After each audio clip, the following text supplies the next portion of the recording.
Bonn, West Germany, 1990. A dark-haired woman with discreet glasses and an ordinary appearance walks through the corridors of the Bundesnachrichtendienst, the German intelligence service.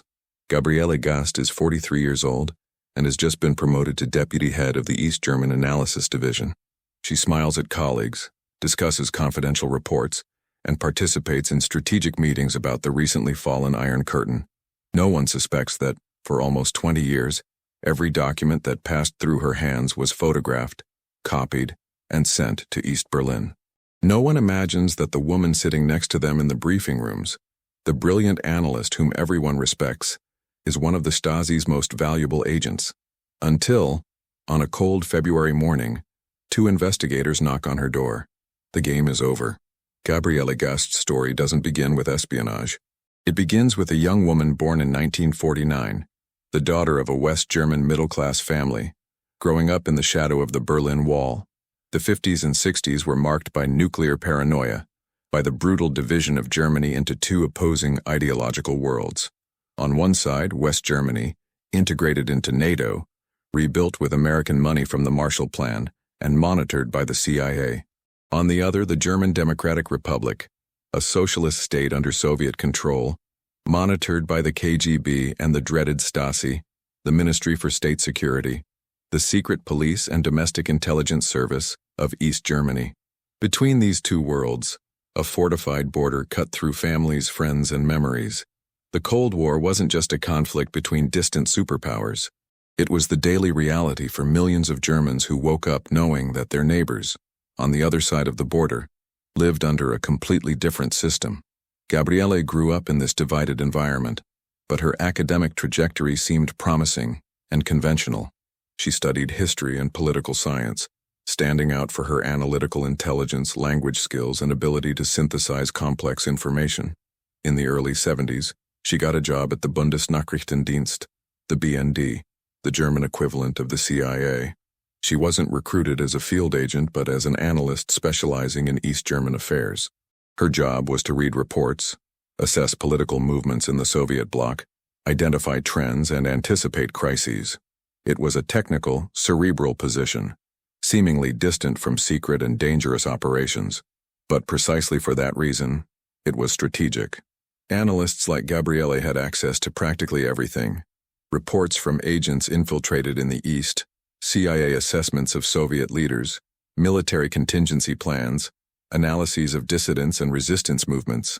They were the institutional memory of Western intelligence. What nobody knew, not even her closest superiors, was that Gabriele Gast had already been contacted. It's not known exactly when the first approach occurred, but declassified documents indicate that, in the early 70s, she was approached by the Hauptverwaltung Aufklärung, the Stasi's external intelligence division, commanded by Markus Wolf, the legendary master of communist espionage. Wolf was known for recruiting agents with a specific profile: brilliant, idealistic people, disillusioned with the West or simply vulnerable.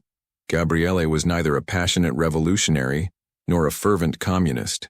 According to later interrogations, she was seduced by a combination of factors: intellectual curiosity, a desire to belong to something bigger, perhaps even a certain arrogance of someone who believes themselves smarter than everyone around them, and of course the allure of secrecy.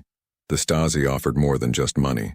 It offered purpose, a clandestine identity, a double life where every ordinary gesture hid an extraordinary meaning. Gabriele accepted. There was no ceremony, no dramatic oath, just a silent agreement. She would continue her normal life, but would transmit everything she saw, heard, and read to her contacts in East Berlin. The world of espionage isn't made of car chases and shootouts. It's made of patience, discipline, and absolute solitude. Gabriele couldn't tell anyone. Not her family, not her friends, not her lovers. She would wake up, go to work, read confidential documents, make mental notes, return home, write coded reports. She would meet her handlers in discreet locations, sometimes in border towns, sometimes through messengers. And then she would return to her routine, smiling, chatting about the weather, pretending to be just another competent civil servant.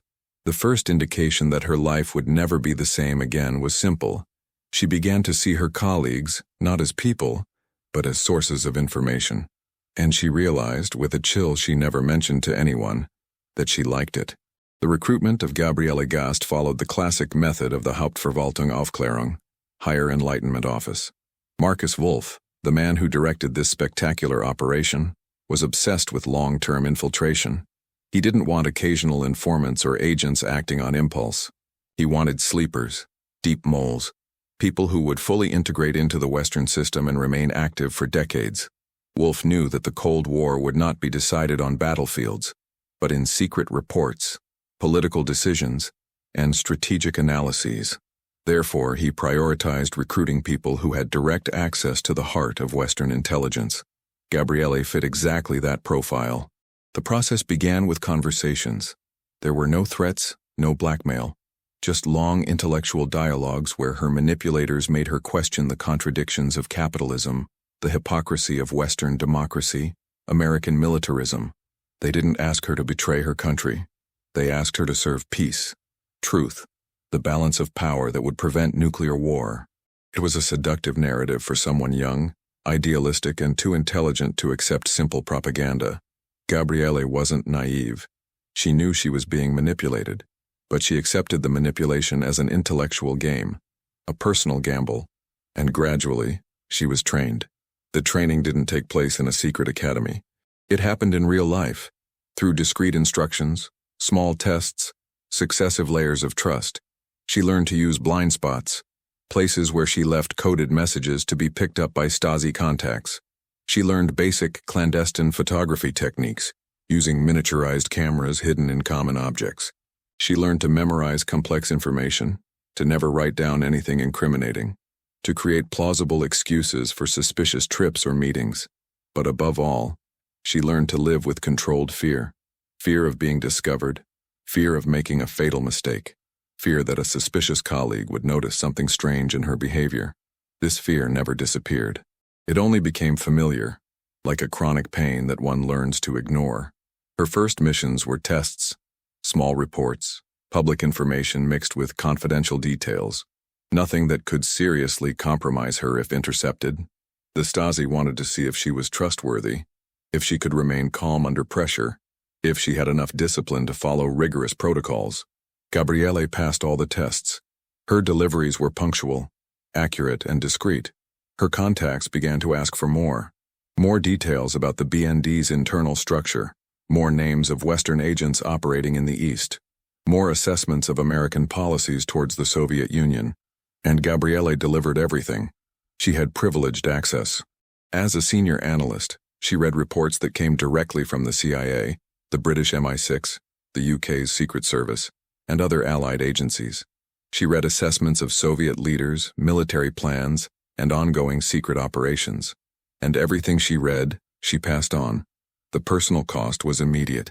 Gabriele couldn't have real relationships. She couldn't trust anyone, couldn't share her anxieties, couldn't let her guard down. Every friendship was potentially dangerous. Every romance was a vulnerability. She maintained emotional distance from everyone around her, creating a public persona of a competent but reserved woman, dedicated to her work, without an intense social life. Her colleagues respected her, but didn't know her, and she preferred it that way.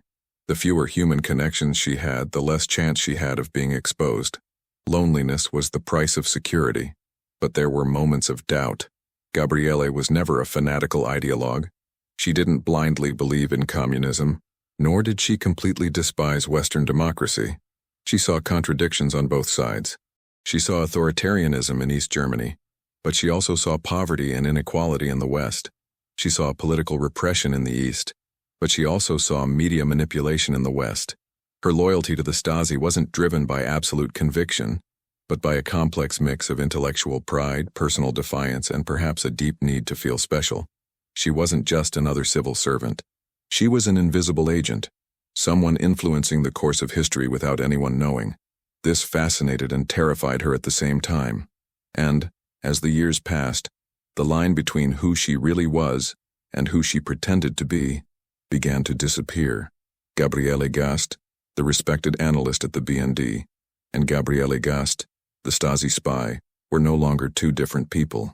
They were the same woman, living a single fractured life, During the 70s and 80s, Gabriele GAST became one of the Stasi's most productive sources within the Western intelligence apparatus. Her codename was Gisela, and the files declassified after German reunification revealed the staggering extent of her betrayal.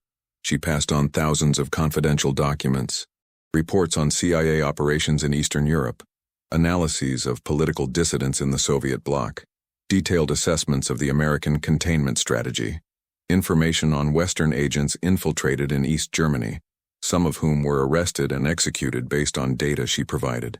Gabriele didn't kill anyone directly, but her information fueled arrests, interrogations, and in some cases, deaths.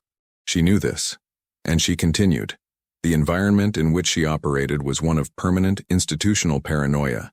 The BND, like all Western intelligence agencies, was obsessed with counterintelligence. There were rigorous protocols, internal investigations, loyalty tests, and employee monitoring. But Gabriele was careful. She never took documents home in an obvious way. She used quick photography techniques within the BND's own facilities, taking advantage of moments when she was alone in filing rooms. She memorized long pieces of information and transcribed them later at home, using codes that only she and her handlers understood. She varied meeting places with her contacts, never following a predictable pattern. And above all, she maintained an impeccable reputation. She was seen as professional, discreet, and dedicated. She received promotions, praise, and increasing responsibilities. The more they trusted her, the more she betrayed them. There were moments of extreme tension. In the mid-1980s, the BND, National Bank of Germany, initiated an internal purge operation after discovering that there were other Soviet topes infiltrated in the service.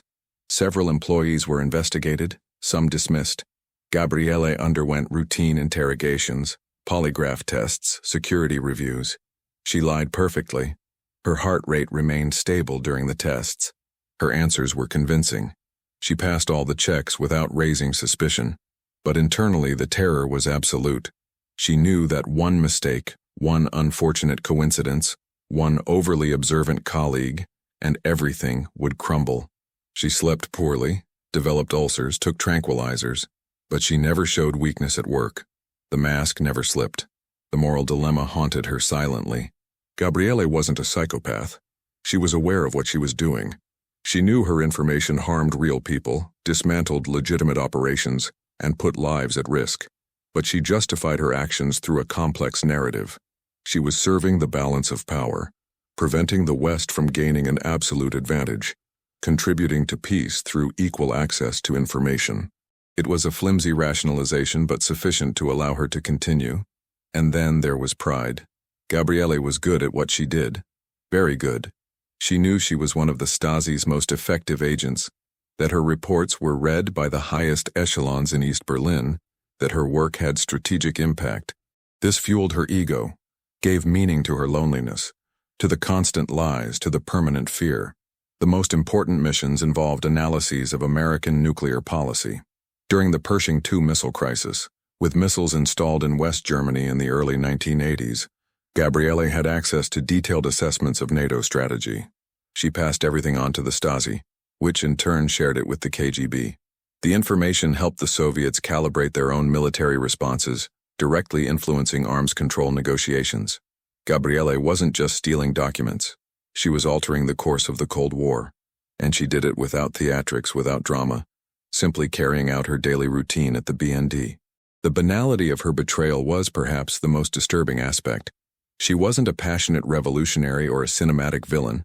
She was a competent civil servant who systematically undermined the national security of her own country. Meanwhile, the world was changing. Mikhail Gorbachev seized power in the Soviet Union in 1985, initiating reforms that would destabilize the entire communist bloc. Glasnost and perestroika weakened Soviet control over Eastern Europe. In 1989, the Berlin Wall fell. In 1990, Germany began the process of reunification, and the Stasi, one of the most efficient espionage organizations of the 20th century, collapsed. Its archives were raided by angry protesters. Documents were burned, but many survived. And among these documents were detailed records about Gisela, the mole within the BND. Gabriele GAST was about to be exposed. The game was over. Gabriele Gast's downfall was swift and brutal. In February 1990, BND investigators, now with access to the archives of the dismantled Stasi, identified a series of reports sent by a source codenamed Gisela. The description perfectly matched a senior analyst working in the East German Analysis Division. They cross-referenced dates of leaked reports with officials who had access to these documents. The circle closed around Gabriele. It wasn't a long process, it was a sudden revelation, followed by institutional shock. One of the most respected professionals in the German Secret Service had been a Soviet spy for almost 20 years. When the investigators knocked on her door, Gabriele didn't try to flee, she didn't try to deny it. She knew the game was over. She was taken in for questioning where, after initial resistance, she began to confess. Not out of dramatic remorse, but out of exhaustion. 20 years of a double life, of constant tension, of suppressed fear, finally crumbled. She told everything. The meetings with Stasi handlers, the information transmission techniques, the documents she photographed, the secret meetings in East Berlin. She explained her motivation with intellectual coldness, avoiding sentimentality. She said she believed she was serving the balance of power, contributing to peace through mutual transparency. The investigators listened in silence, shocked by the coldness of a woman who had betrayed her country for 2 decades without showing any apparent guilt. The trial of Gabriele Gast took place in 1990, in an extremely sensitive political context. Germany was in the process of reunification, and hundreds of Stasi agents were being exposed, tried, and convicted. Gabriele was an emblematic case. A woman, Western by birth, a high-ranking official at the BND, German Federal Intelligence Service. Her betrayal was not motivated by money, coercion, or blackmail. It was a conscious choice, sustained over years. The court sentenced her to 6 years and 9 months in prison for treason. The sentence was relatively lenient, considering the extent of the damage caused. But the judges considered that she fully cooperated with the investigations and that she acted out of ideological conviction, not for profit. The case had enormous repercussions. German and international newspapers covered the trial extensively. Gabriele Gast became a symbol of a generation of spies who operated in the shadows of the Cold War, driven by complex and ambiguous loyalties. The media portrayed her in contradictory ways: a treacherous villain, a misguided idealist, a victim of Soviet manipulation, a cold and calculating woman. She rarely spoke publicly. During the trial, she remained serene, almost indifferent, as if observing the proceedings from the outside. She did not ask for forgiveness. She did not present herself as a heroine. She simply acknowledged the facts and accepted the consequences. The political impact was devastating for the BND. The discovery that a Soviet agent had operated at the heart of the intelligence service for so long exposed serious security flaws. Protocols were revised. Officials were investigated. Careers were destroyed. Institutional trust was shaken. And there were direct human consequences. Some of the Western agents whose identities Gabriele passed on to the Stasi had been arrested in East Germany. Some were tortured. Some disappeared. Gabriele never knew for sure how many people died or suffered because of her information, and she chose not to investigate. It was easier to live without knowing. In prison, Gabriele maintained the same low profile.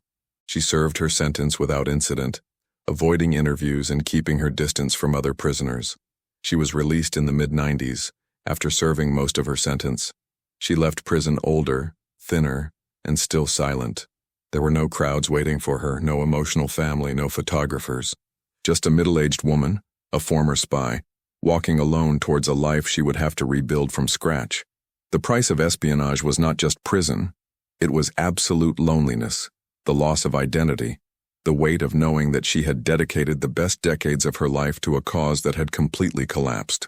East Germany no longer existed. The Stasi had been dismantled, and Gabriele Gast, the invisible spy, had become just another name in the archives of a war the world wanted to forget. After her release, Gabriele Gast disappeared from public life. She didn't write memoirs, didn't give extensive interviews, didn't try to justify her actions nor seek media redemption. She chose deliberate anonymity, living discreetly in reunified Germany. Some accounts indicate that she worked in modest jobs far from politics and intelligence.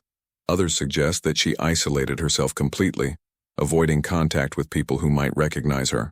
Gabriele seems to have understood that there was no room for public reconciliation. She betrayed a country that technically was her own, and she did so consciously for 20 years. There is no easy redemption for that. The declassified Stasi files, publicly accessible since the 1990s, revealed the full extent of their work.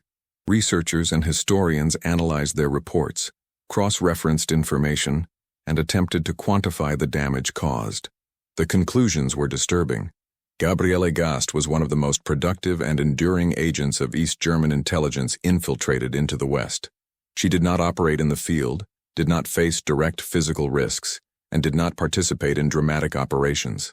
But her access to strategic information, her privileged position within the BND, and her ability to provide detailed analysis of Western policies made her an invaluable source for East Berlin and Moscow. Cold War experts consider agents like Gabriele to have been fundamental in maintaining the balance of terror that prevented a direct nuclear conflict. Although this assessment is deeply controversial, there was no rehabilitation, there were no tributes. In reunified Germany, former Stasi agents are widely seen as collaborators of an oppressive regime, responsible for mass espionage against their own population, for political imprisonments, for violent repression. Gabriele was not a domestic spy, but rather a foreign intelligence agent, which places her in a different category. Even so, there is no room for heroism in her story. She served an authoritarian system, betrayed colleagues, and compromised legitimate operations. The fact that she acted out of conviction, and not for money, does not absolve her morally. It only makes her story more complex. The debate about women in espionage, especially during the Cold War, gained a new dimension with cases like Gabriele's. Historically, female spies have been romanticized or demonized, rarely treated as complex professionals with their own motivations. Gabriele was neither a seductress nor a victim. She was a brilliant analyst who chose to betray. Her story challenges simplistic narratives about gender and espionage. It proves that women can be as calculating, ideological, and effective as men in intelligence operations, and that betrayal is not motivated solely by weakness, but also by conviction, pride, and intellectual ambition. The impact of her work on the balance of power during the Cold War is difficult to measure precisely. Espionage is, by its very nature, invisible. We don't know how many political decisions were influenced by information Gabriele provided. We don't know how many Western operations were compromised, how many agents were exposed, how many lives were saved or lost because of her reports. What we do know is that she was part of a massive espionage network that kept the superpowers informed about each other's movements, contributing to the logic of mutual deterrence that characterized the Cold War. Whether this was beneficial or detrimental depends on one's historical perspective. Today, Gabriele GAST is a name in archives. A real woman who lived an extraordinarily secretive life, paid a very high personal price, and then disappeared into anonymity. There are no statues, no films, no popular books about her, only academic documents, case studies in intelligence courses, brief references in books about the Stasi. Her story teaches us something uncomfortable, that betrayal can be motivated by ideals, that loyalty is more ambiguous than we would like to admit, that ordinary people can commit extraordinary acts of espionage without seeming like cinematic villains. Gabriele GAST was neither a monster nor a heroine. She was an intelligent, lonely, and deeply fractured woman who chose to live a double life and pay the full price for that choice. And this simple, documented human truth is more powerful than any fiction. This really happened.